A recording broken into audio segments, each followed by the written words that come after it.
Saudara-saudari yang terkasih, kita jumpa lagi dalam Pelita Hati di Harian Channel hari ini, Kamis 16 Oktober 2025, Pekan Biasa yang ke-28. Bersama saya Romo Thomas Suratno SC dari komunitas SC Teluk Betung, Bandar Lampung, mendengar dan merenungkan Sabda Tuhan, yakni firman Tuhan yang tersurat dalam Injil Lukas, bab atau pasal 11, ayat 47 sampai dengan ayat 54.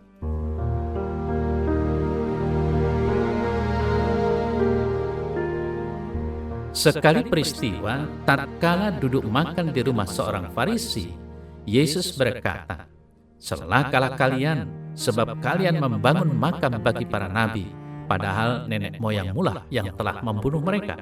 Dengan demikian kalian mengakui bahwa kalian membenarkan perbuatan nenek moyangmu, sebab mereka telah membunuh nabi-nabi itu dan kalian membangun makamnya.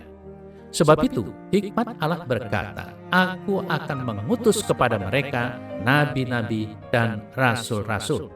Tetapi separuh dari para nabi dan para rasul itu akan mereka bunuh dan mereka aniaya. Maka dari angkatan ini akan dituntut darah semua nabi yang telah tertumpah sejak dunia dijadikan, mulai dari darah Habel sampai kepada darah Zakaria yang telah dibunuh di antara mezbah dan rumah Allah. Bahkan aku berkata kepadamu, semuanya itu akan dituntut dari angkatan ini. Celakalah kalian, hai ahli-ahli Taurat, sebab kalian telah mengambil kunci pengetahuan. Kalian sendiri tidak masuk ke dalamnya, tetapi orang yang berusaha untuk masuk kalian halang-halangi." Dan setelah Yesus berangkat dari tempat itu, para ahli Taurat dan orang Farisi terus-menerus mengintai dan membanjirinya dengan rupa-rupa soal.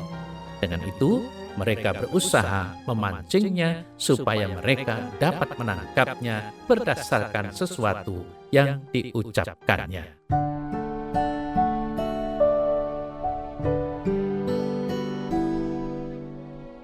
Saudara-saudari yang terkasih, jika Anda adalah pengurus dan aktivis gereja, mungkin komentar miring tentang pelayanan pernah singgah di telinga Anda. Komentar ini terasa menyakitkan karena menganggap pelayanan Anda sia-sia saja. Anda mungkin jengkel kepada para komentator itu karena merasa tidak dihargai.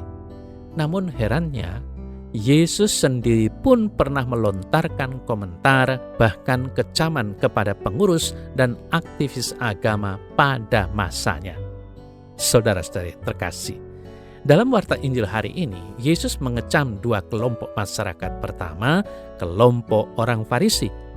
Yesus mengecam karena kehidupan keagamaan mereka yang terpisah dari kehidupan sehari-hari.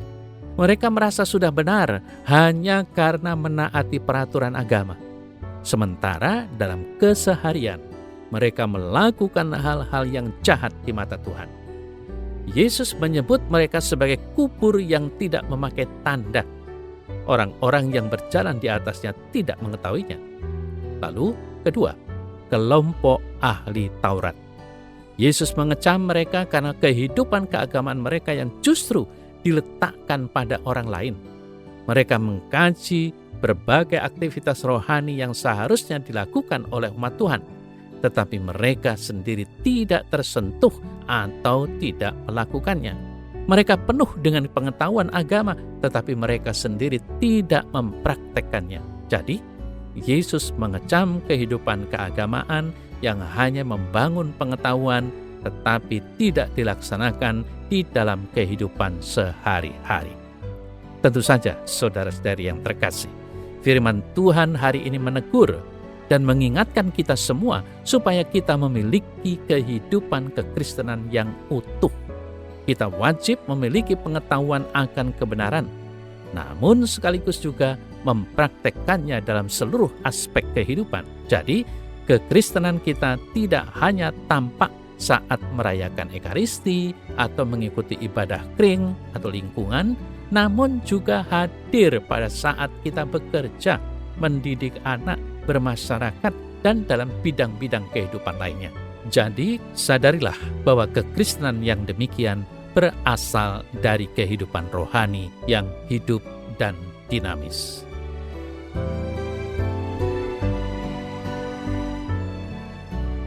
dalam nama Bapa dan Putra dan Roh Kudus. Amin.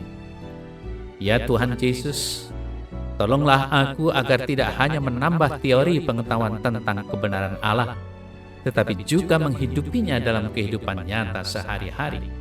Curahkanlah rahmat-Mu ke dalam batinku, supaya selalu mendorong diriku untuk senantiasa melakukan perbuatan-perbuatan yang Engkau kehendaki. Amin. Semoga Allah yang Maha Kuasa memberkati saudara dalam nama Bapa dan Putra dan Roh Kudus. Amin.